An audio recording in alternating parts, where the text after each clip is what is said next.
Hey everyone, and welcome to today's Explainers, Civil War, Turning Points, and Wartime Experiences. I am absolutely thrilled you're here because today we are tackling a massive, incredibly complex chapter in U.S. history.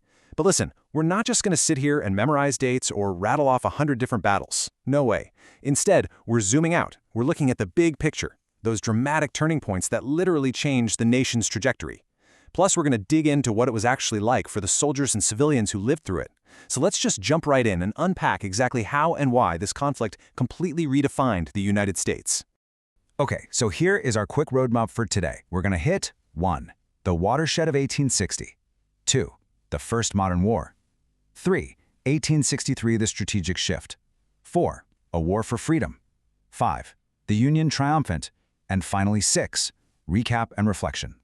All right, let's kick things off with Section 1, the watershed of 1860.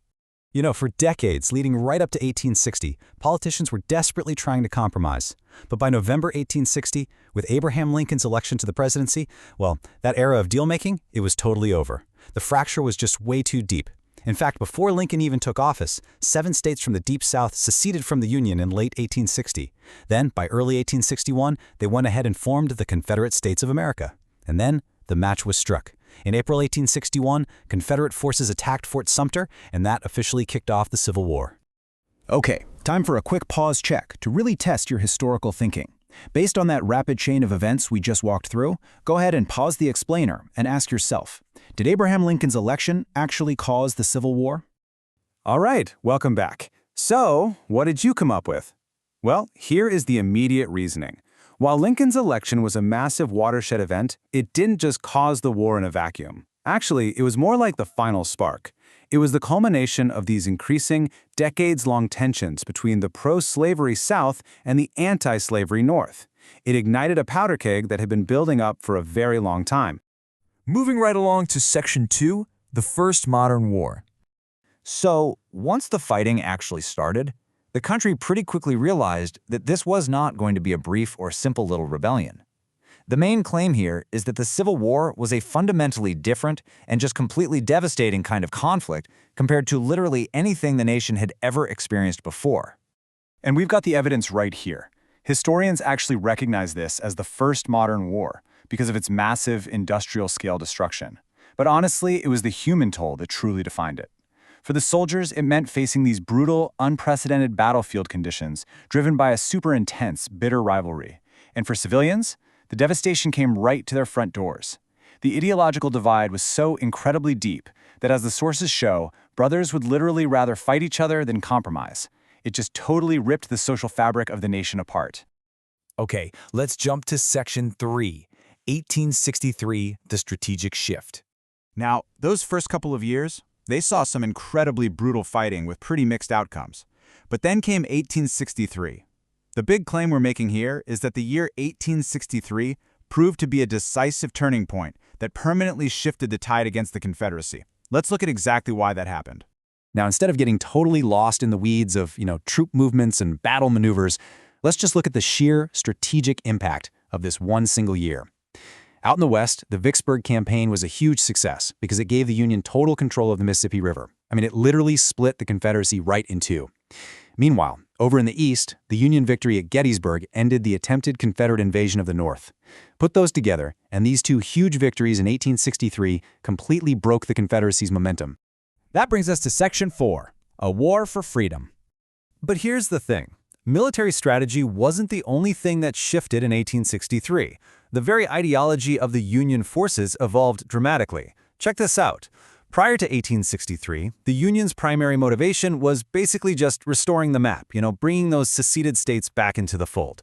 But post-1863, the moral weight of the whole conflict expanded. The Union's motivation shifted toward actively ending slavery. Which brings us to our second pause check. I want you to think critically about the specific document that triggered this massive shift. Go ahead, pause the explainer, and ask yourself, how did the Emancipation Proclamation fundamentally transform this struggle? Okay, let's break down the immediate reasoning here. So while it's actually true that the Emancipation Proclamation freed very few enslaved people on the exact day it was issued, its strategic and moral impact was absolutely monumental.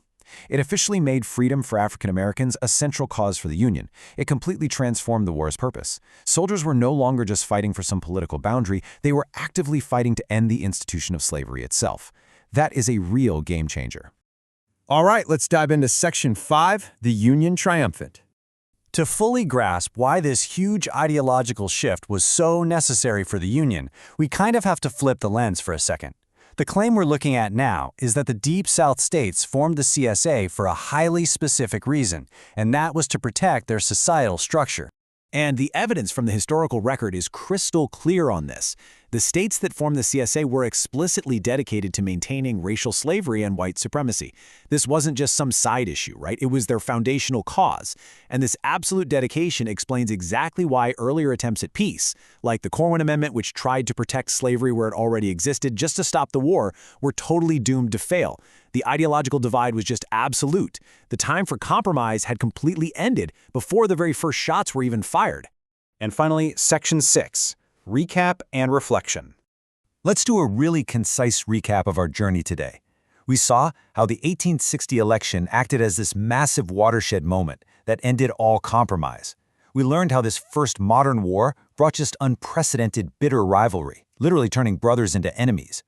We identified 1863 as the big strategic turning point, with those huge victories at Vicksburg and Gettysburg. And finally, we saw how the Emancipation Proclamation shifted the entire purpose of the war to actively ending slavery. Which leaves us with this final transfer question to chew on.